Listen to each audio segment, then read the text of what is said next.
아멘. 오늘 하나님께서 우리에게 주신 말씀은 열왕기하 20장 12절부터 21절까지 구약성경 599쪽에 있습니다. 열왕기하 20장 12절부터 21절까지의 말씀, 우리 다 같이 한 목소리로 천천히 함께 읽겠습니다. 그때 발라단이 아들 바벨론의 왕 무로닥 발라단이 히스기야가 병들었담을 듣고 편지와 예물을 그에게 보낸지라.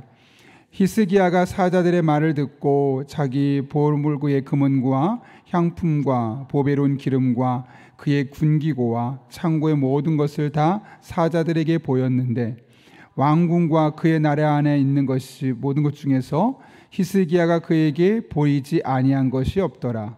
선지자 이사야가 히스기야 왕에게 나와 그에게 이르되 이 사람들이 무슨 말을 하였으며 어디서부터 왕에게 왔나이까? 히스기야가 이르되 먼 지방 바벨론에서 왔나이다 하니 이사야가 이르되 그들이 왕궁에서 무엇을 보았나이까 하니 히스기야가 대답하되 내 궁에 있는 것을 그들이 다 보았나니 나의 창고에서 하나도 보이지 아니한 것이 없나이다 하더라. 이사야가 히스기야에게 이르되 여호와의 말씀을 들으소서. 여호와의 말씀이 날이 이르리니 왕궁이 오늘까지 쌓아두었던 것이 바벨론으로 옮긴 바 되고 하나도 남지 아니할 것이요 또 왕의 몸에서 날 아들 중에서 사로잡혀 바벨론 왕궁의 환관이 되리라 하셨나이다 하니 히스기야가 이사야에게 이르되 당신이 전한 바 여호와의 말씀이 선하니이다 하고 또 이르되 만일 내가 사는 날에 태평과 진실이 있을진데 어찌 선하지 아니하리요 하니라. 히스기야의 남은 사적과 그의 모든 업적과 저수지와 수도를 만들어 물을 성 안으로 끌어들인 일은 유다 왕 역대 지략에 기록되지 아니하였느냐. 히스기야가 그의 조상들과 함께 자고 그의 아들 므낫세가 대신하여 왕이 되니라. 아멘. 오늘 본문의 말씀은 히스기야에 대한 하나님의 평가가 기록되어 있습니다. 그리고 우리가 이 히스기야의 신앙을 보고 또 그 히스기야에 대한 하나님의 평가를 보면서 과연 우리가 이 땅을 살아가면서 추구해야 될 신앙의 모습은 무엇일까를 한번 확인할 수 있습니다. 어제 본문 보셨겠지만 죽을 병에 걸렸던 히스기야가 하나님 앞에 간절한 기도를 통해서 살아나는 그런 놀라운 기적을 경험하게 되죠. 당시에 이와 같은 소문이 주변에 나게 되었고 바벨론 왕의 무로닥 발라단이었는데 그 소식을 듣고 나서 사신에게 선물을 보내는 겁니다. 일종의 회복 선물, 회복 축하 선물입니다. 당시에 가장 강력했던 힘을 가졌던 바벨론의 왕이 호의를 보이니까 히스기야가 벅찬 감정으로 사신에게 자신의 유다 성궁에 있는 모든 것을 보여주죠. 우리가 어느 정도의 경제력을 소유하고 있는지 또 우리나라의 군사력은 어느 정도인지를 낱낱이 그들에게 보여줍니다. 그런데 이런 모습을 보고 하나님께서 뭐라고 말씀하실까요? 사실 우리가 겉으로 보기에는 그냥 누군가 왔기 때문에 그들에게 왕궁을 소개해주는 또 다른 호의의 측면처럼만 보이는데 하나님의 평가는 달랐습니다. 오늘 본문 17절과 18절에서 하나님은 이렇게 선언하시죠. 같이 한번 17절과 18절 읽어볼까요? 읽습니다. 시작. 여호와의 말씀이 날이 이르리니 왕궁의 모든 것과 왕의 조상들이 오늘까지 쌓아두었던 것이 바벨론으로 옮긴 바 되고 하나도 남지 아니할 것이요 또 왕의 몸에서 날 아들 중에서 사로잡혀 바벨론 왕궁의 환관이 되리라 하셨나이다 하니 이게 무슨 말일까요? 그 히스기야의 행동에 대해서 잘했다, 당연한 거야 라고 말씀하기보다는 잘못을 지적하고 오히려 잘못을 지적하는 것을 넘어서서 책망하며 그 결과로 너희의 삶에 또 너희 후손에게 이런 나쁜 일이 일어나게 될 것이다 라고 선언하고 있는 장면입니다. 왜 그랬었을까요, 여러분? 사실 겉으로만 보면은 사신에게 당연하게 보이는 행동 아니겠습니까? 누군가가 저희 교회를 방문한다고 해서 방문하시면 제가 어떻게 할까요? 제 방에서 만나서 잠깐 대화 나누겠죠. 잘 오셨다고 이야기하겠죠.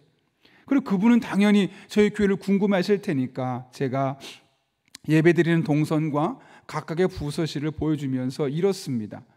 물론 우리 성도가 몇 명이고 예산은 얼마고 이런 얘기까지 하지는 않겠지만 저도 외적으로 드러나는 면에 대해서는 자세하게 보여줄 것 같습니다. 오늘 히스기야가 했던 모습도 그와 비슷해 보입니다. 근데 하나님께서는 그것을 아주 지독하게 책망하십니다. 왜 그러느냐? 히스기야가 했던 행동은 단순한 호의에서 왕궁을 소개해 주는 것, 자랑이 아니라 우리 조금 더 가까워지자는 것이고, 한 단계 더 나가서 우리 함께 군사적인 동맹을 맺읍시다 라는 겁니다. 또 다른 말 해볼까요? 하나님을 내가 의지하고 있지만 하나님만으로 충분하지 않으니 당신들 또한 나와 좋은 군사적인 동맹을 맺는다면 내가 안정적이 될 것 같습니다. 하나님의 힘도 있고 또 당장 손에 잡히는 이 군사력도 있으니까 안정적일 것 같습니다. 이런 마음이 사실 이 안에 포함되어 있었다는 거죠. 하나님을 버린 것도 아닙니다. 히스기야가 하나님 버린 것이 아니라 하나님을 열심히 믿고 있지만 신앙적인 것 외에도 단순히 겉으로 보이는 뭔가 힘이 있거나 경제력이 있거나 내가 정말 어려울 때 도와줄 누군가 있어야 되지 않겠습니까? 할 수 있습니다. 그런 면에서 하나님께서 보여주신 이 태도는 조금 과도해 보이기까지 합니다. 그러나 이 말씀을 통해, 이 하나님의 모습을 통해 하나님께서 우리들에게 무엇을 원하시는지 분명히 알 수 있는 것이죠. 그것은 하나님께서 우리가 하나님을 온전하게 의지하기를 원하신다는 겁니다. 하나님도 섬기고 하나님도 의지하고 이 세상의 사람도 권력도 물질도 함께 의지하는 것이 아니라, 이 양다리를 걸치는 신앙이 아니라 하나님 한 분만으로 저는 충분합니다. 지금 당장 보기에는 우리가 그렇게 국력이 뛰어난 것 같지 않고, 이 상황에서 만약 전쟁이라도 터진다면 우리는 그들에게 당연해질 수밖에 없을 것처럼 보여도 우린 그래도 끝까지 하나님만 붙들고 하나님을 의지하겠습니다. 하나님 안에 길이 있고 하나님 안에 모든 선한 방법이 있다는 사실을 저의 삶을 통해 보여주겠습니다. 이런 믿음의 고백을 하나님께서 원하셨다는 거죠. 이에 대해서 오늘 본문뿐만 아니라 예레미야 17장에서 하나님께서 분명히 이렇게 말씀하시죠. 제가 일부러 좀 여러분이 듣기 편하게 우리말 성경으로 쉬운 번역을 읽어드리겠습니다. 여호와께서 이렇게 말씀하셨다. 사람을 의지하고 육체를 그의 힘으로 삼는, 그래서 그 마음이 여호와를 떠난 사람은 저주를 받는다. 그는 사막의 덤불과 같아서 좋은 일이 생겨도 보지 못하고 광야의 메마른 땅에서 아무도 살지 않는 소금 땅에서 살 것이다. 그러나 여호와를 의지하고 여호와를 신뢰하는 사람은 복을 받을 것이다. 그는 물가에 심어서 시냇가에 뿌리를 내린 나무 같을 것이다. 더위가 닥쳐와도 두려워하지 않으며 그 잎이 항상 푸르다. 가뭄의 해에도 걱정이 없으며 그치지 않고 열매를 맺는다. 여기 뭐라고 말씀합니까? 사람을 의지하고 육체를 그의 힘으로 삼는 그런 사람을 일컬어 어떤 사람이라고 말씀하시냐면 그 마음이 여호와를 떠난 사람이다. 하나님 아니요, 저 여전히 하나님 믿고 있는데요. 하나님 안에 저희 인생이 가장 중요하다고 제가 고백하고 있는데요. 그렇죠, 열심히 교회 나와서 신앙생활하고 봉사까지 하는 거 보셨잖아요. 하나님 뭐라고 말씀하시냐면 그런 것 같지 아니야. 너는 그 마음이 이미 나를 떠났어 라고 말씀한다는 거죠. 그러니까 내가 정말 하나님 한 분만으로 만족하고 하나님이면 충분하고 하나님 밖에 없습니다라는 분명한 고백이 있다면 겉으로 보여진 것 때문에 일희일비하며 어떤 사람을 붙잡을까, 어디에서 내가 조금 더 돈을 더 벌 수 있을까, 이렇게 사람을 의지하고 그 육체를 그 힘으로 삼는 행동을 하지 않는다는 거죠. 이미 마음에서 하나님을 떠나고 있기 때문에 다른 마음이 생기는 겁니다. 우리도 그렇지 않습니까? 내 아내가 너무 좋아요. 항상 내 아내에게 만족스러워요. 그럼 다른 여성이 내 마음에 들어옵니까? 들으십니까? 마찬가지죠. 내 남편이 너무너무 좋고 내 남편이 너무너무 만족스럽고 내 가정생활이 좋아요. 그럼 다른 여인이 막 눈에 들어오고 그 사람이 온 마음이 쓰이고 그러게 될까요? 그렇지 않죠. 일반적으로 여러분 TV에서 가정 프로그램 보시면 아셨겠지만 분명히 부부간에 한쪽이 마음이 떠나게 되고 또 다른 여성이나 다른 남성이 나오고 이렇게 들어오는 경우 같은 경우 보면 일반적으로 그 부부 사이에 관계에 약간의 갈라짐이 있고 문제가 있기 시작했다는 거예요. 그래서 내가 내 배우자에게서 마음이 떠나니까 다른 사람이 눈에 들어오는 거예요. 물론 눈에 들어오는 건 누구나 할 수 있겠죠. 누구나 들어오죠. 우리는 눈을 갖고 있으니까. 그러나 그 사람을 의지하고 그 사람에 대해 마음을 준다는 이야기는 이미 내가 의지했던 그 사람에게서부터 마음이 멀어졌다는 거죠. 하나님 지금 그렇게 말씀하시는 겁니다. 그러면서 여호와를 의지하고 여호와를 신뢰하는 사람. 지금은 하나님만 믿는 게 맞을까? 이게 대책이 될까? 그런 마음이 들 수 있겠지만 그 하나님만 의지하고 신뢰하는 사람은 복을 받는데 어떤 복이냐? 물가에 심어서 시냇가에 뿌리를 나무처럼 뒤어서 더위가 와도 푸르르고 가뭄이 와도 그치지 않고 열매를 맺는, 물론 얼마나 많은 열매를 맺는지 또 그의 두려움이 얼마나 크고 작은지에 대해서 명확하게 설명하고 있지는 않지만 저도 하나님 앞에 깊이 뿌리를 내리고 있으면 이 세상의 풍파에 대해서 삶에 다가오는 크고 작은 문제들에 대해서 너무 흔들리지 않을 수 있다는 거죠. 그런데 여러분, 이 말씀 보면서 이게 바로 그런 거 아닐까요? 하나님만으로 충분하다는 말씀 아니겠습니까? 근데 이 말이 가능할까요? 불가능할까요? 여러분, 가능하겠죠. 만약 불가능한 것을 하나님께서 성경에 적어놓고 너희 뭐 이렇게 해라 라고 말했다면 하나님은 참 나쁜 분입니다. 하지도 못하는 걸 왜 하라고 하는 거겠습니까? 결국 우리에게 큰 좌절감만 안겨주는 거 아닐까요? 성경에서 우리에게 불가능한 것을 말씀하지 않습니다. 아직 해보지 않아서 우리가 불가능하다고 생각할 뿐, 온전히 마음을 들이고 온전히 마음을 쓰지 않아서 불가능하다고 생각할 뿐, 말씀을 있는 그대로 믿고 나아가면 하나님께서 반드시 그 말씀대로 되게 하시는 것을 우리는 경험할 수 있습니다.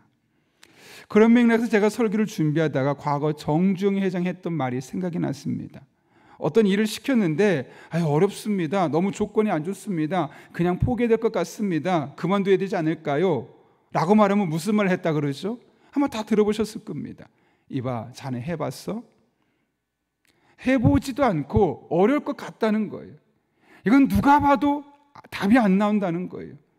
그럼 뭐라고 하냐? 일단 해보고 얘기하라는 거죠.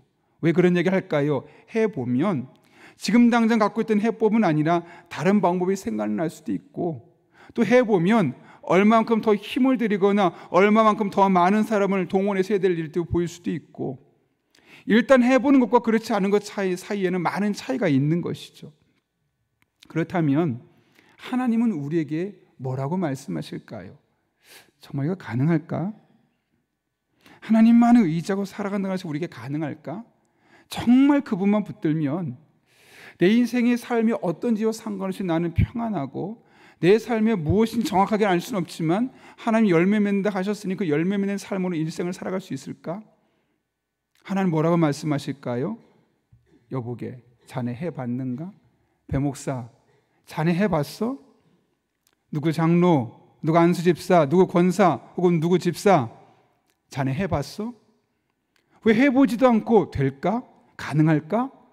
재고만 있는가? 라고 말하지 않을까? 그렇게 말씀하지 않으실까? 어제 설교를 준비하면서 문득 그런 생각이 들었습니다. 여러분, 하나님 안에 참 복이 있죠. 하나님 안에 모든 문제에 대한 해결이 있고 하나님 안에서 최선의 방법이 주어져 있음을 성경은 곳곳에서 우리에게 말씀하고 있습니다. 그러므로 우리가 할 일은 어떤 상황에서도 하나님만 온전히 의지하며 살아가는 것입니다. 하나님께서 반드시 도우실 것이며 하나님 안에서 열매 맺는 삶으로 인도하여 주실 것입니다. 제가 아굴을 좋아하는 이유가 바로 거기에 있습니다. 많이 들어보셨죠? 아굴이 어떻게 하나님께 기도했을까?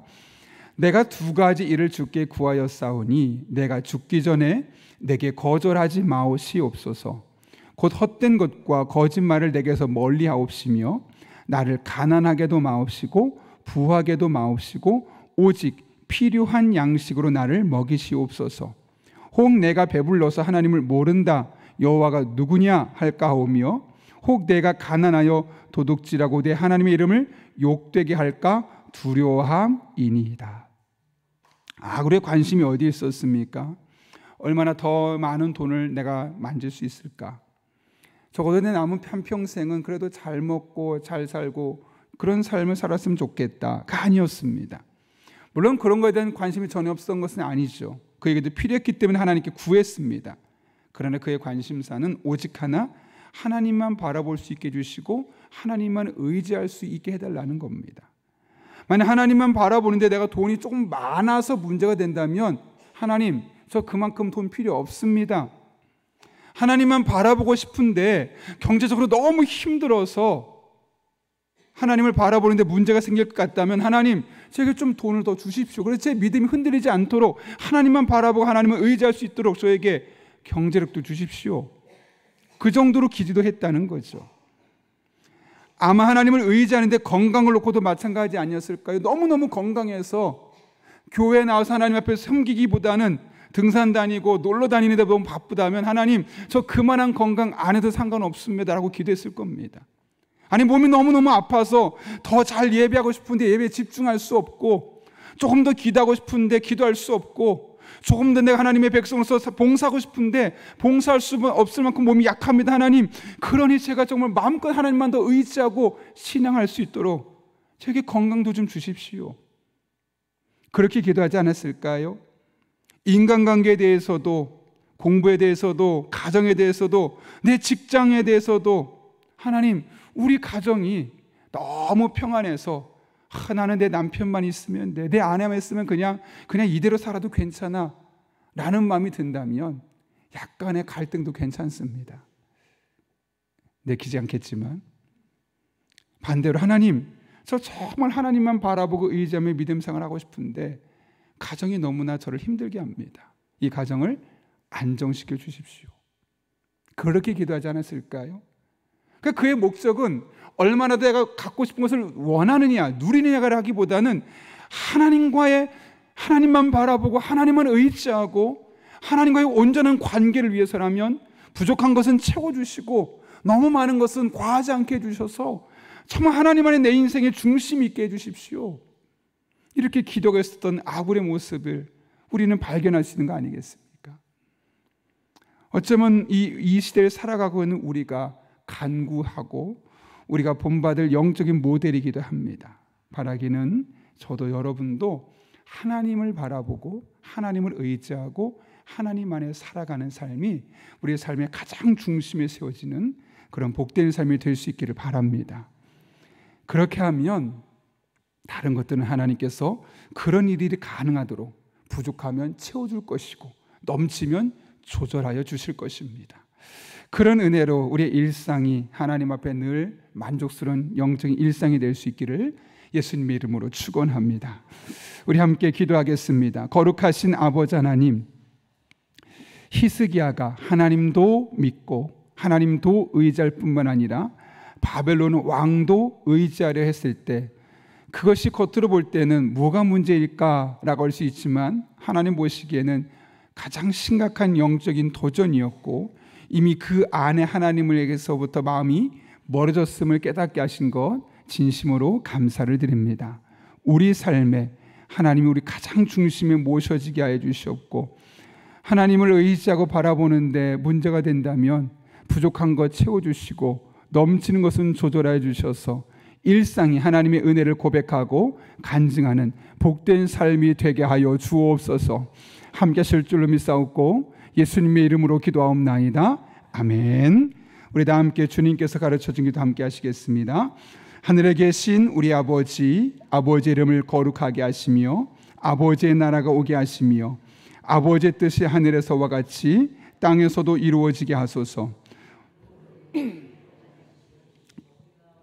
우리에게 잘못한 사람을 용서해 준 것 같이 우리의 죄를 용서하여 주시고 우리를 시험에 빠지지 않게 하시고 악에서 구하소서. 나라와 권능과 영광이 영원히 아버지의 것입니다. 아멘. 우리 이 시간 함께 기도하실 때 오늘 말씀을 붙들고 기도합니다. 하나님, 히스기야의 신앙이 아니라 우리는 아굴처럼 하나님밖에 없습니다.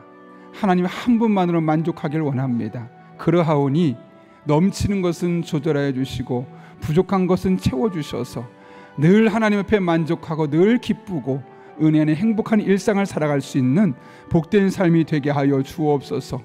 그렇게 우리의 건강과 삶을 지켜주시고 우리의 가정을 지켜주시고 자녀들의 삶에도 같은 은혜로 함께하여 주옵소서. 나아가 오늘도 성령으로 충만케 하시며 마땅히 기도할 바를 알게 하시고 이를 통해 모든 것을 합력하여 선을 이루시는 하나님을 경험하게 하여 주옵소서. 우리의 가정을 위해 기도합니다. 가정이 경제적인 어려움으로 인하여 낭망하지 않도록 우리 교우들의 직장과 사업장을 지켜 주옵소서. 복된 소식을 담담하게 선포하는 수요 전도대원들에게 힘과 능력을 더해 주시고 특별히 오늘 수요 기도회를 기대하는 마음으로 준비하게 하시고 우크라이나에서 오신 선교사님을 통해서 현재 이야기를 듣고 함께 기도할 수 있게 하여 주시고 무엇보다 수험생들의 일정과 진로 가운데 성령님께서 친히 함께해 주셔서 끝까지 건강한 몸과 마음으로 시험 잘 준비하고 취업을 준비하는 청년들의 길이 열리게 하여 주옵소서. 소외된 자들과 약자들이 꿈과 소망을 마음껏 품을 수 있는 대한민국이 되게 하여 주옵소서. 그리고 여러분이 가진 기도 제목과 여러분에게 필요한 분들을 위해서 이 시간 하나님의 은혜를 간구하며 함께 기도하겠습니다. 거룩하신 아버지 하나님, 오늘도 우리를 불러주시고 하나님 앞에 나와 간구하게 하신 은혜 진심으로 감사를 드립니다. 하나님을 바라보며 하나님을 의지하며 하나님 앞에 온전한 모습으로 나아갑니다. 하나님, 우리 성도들의 삶 가운데 이런 하나님의 은혜가 온전히 임하실 수 있도록 주님께서 친히 능력의 손길로 붙잡아 주시고 아버지만 바라보며 의지하며 나갈 때 우리 성도들의 삶을 새롭게 하시는 하나님 만날 수 있도록 주님께서 친히 역사하여 주옵소서.